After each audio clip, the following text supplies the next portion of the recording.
Hello buddy, San here, engineer, MBA, and investor. And in today's video, we are talking about CRISPR Therapeutics and Vertex finally dosing patients in their FDA-approved CRISPR therapy. And of course, this video comes after last 2 weeks. That was the first video.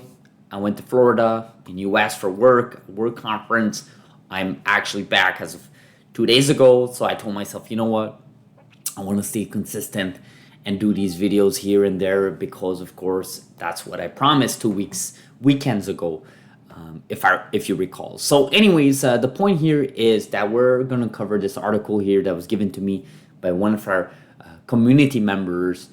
And shout out to community members who keep reposting, liking, sharing resources, articles in this space, even though we've been in this dark age of biotech in, I would argue, over 3 years now. So shout out to everybody here. I think it takes a lot of efforts to continuously support a space, a vertical, a technology that's been oppressed for the last few years.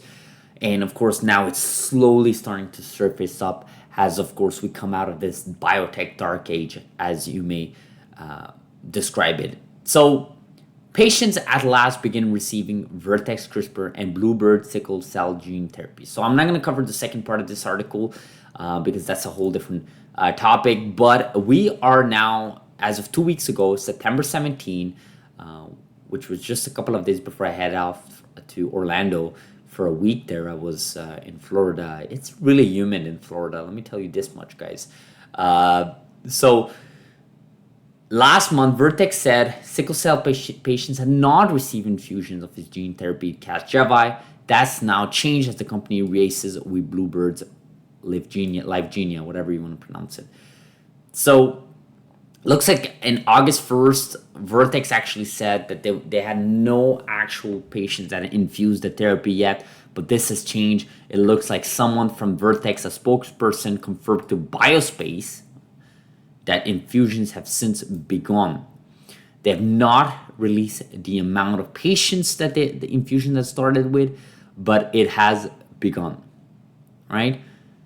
So we take a look at where's that piece that I read here earlier. Here, Vertex did not respond to requests for more information as of publication, including on the number of patients receiving Casgevy. When will Casgevy and Lyfgenia start generating revenues? Well, I mean, if we just started infusing people, I don't think revenue is going to be coming right now. But investors have been eager to know when Casgevy treatment will begin. Okay, someone predicted that the peak sale they could reach 3.6 billion even with the slow start. It's definitely been a slow start considering in December we got the FDA approved. So this is going to be almost 12 months. It's been basically 10 months now. And now we're starting just under 10 months and we're starting to have infusions begin and revenue is going to take some time. The good news here is, well, for investors anyways, it's about 2 million per therapy. Of course, insurance are covering that. Governments, we covered this in a couple of regions where government is subsidizing 100% off, like in the Saudi, in the Middle East, the region in Bahrain, because of the way the healthcare system works there and whatnot. So this is pretty big, guys. This is pretty big. This video here covers the fact that now Vertex and CRISPR Therapeutics have now begun their therapy, right? And now patients are being infused. And of course, there's a process to this, right? They have to vet the patient. They have to go through several testings. That there's like pre-treatment process there. It's not like you just sign up, say, okay, I have sickle cell disease, dose me with whatever you have. That's not how it works, right? There's a process. We expected this in this channel. Everything's on track. Of course, it's been slightly a slow start. I sort of thought that infusions would begin maybe beginning of summer. We're looking at maybe June. But of course, now we're in September 17, that was announced. So we'll see what happens there. The next step here is obviously to get more infused patients, to get actual data, how many patients have been infused, how many people have signed up, what's the trajectory. I think that's what investors are looking at. Of course, Vertex have to provide that. They're the commercial lead of this program, owning 60% of that program.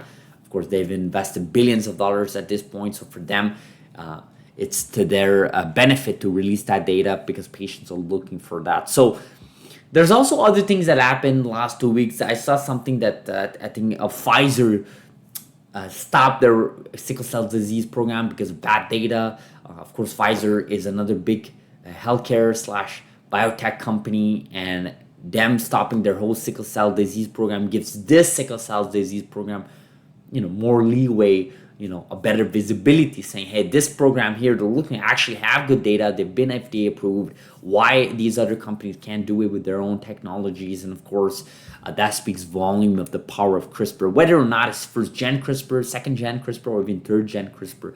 CRISPR works. It is here to stay. And that's exactly what we're seeing in this or news article. So I'm going to end this video like this, guys. As always, subscribe if you've not. Like this video, really does help the channel. Puts this video on people's home pages. We definitely want these videos out there. We want these likes, sharing, guys. So in the comments, let me know what you guys think about this article. Do you guys think it's a slow start, fast start? Let me know. I'll see you guys in the next video. Thank you so much for watching, guys.